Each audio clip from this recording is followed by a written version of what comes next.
ఉప్పు చేతి నుండి చేతికొస్తే నిజంగానే గొడవలు వస్తాయా?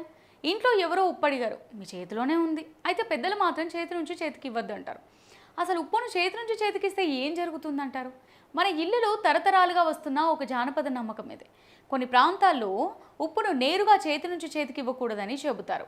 అలా చేస్తే ఇంట్లో గొడవలు వస్తాయని, సంబంధాలు దూరం పెరుగుతుందని కొందరు నమ్ముతారు.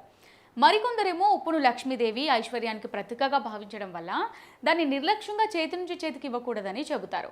కానీ ఒక విషయం స్పష్టంగా గుర్తుంచుకోవాలి, చేతి నుంచి చేతికి ఉప్పు ఇస్తే తప్పకుండా గొడవలు వస్తాయని శాస్త్రీయ ఆధారం లేదు. అయితే ఈ ఆచారం వెనుక ఒక అందమైన ధర్మ సందేశం దాగి ఉండొచ్చు.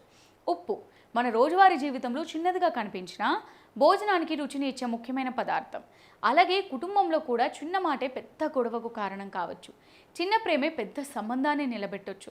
అందుకే ఉప్పు ఇస్తున్నప్పుడు చేతికి చేతి కాకుండా ఒక పాత్రలో పెట్టి ఇవ్వడం అనే అలవాటు మనకు జాగ్రత్తగా గౌరవంగా వ్యవహరించడం నేర్పే ఒక సంప్రదాయంగా చూడొచ్చు.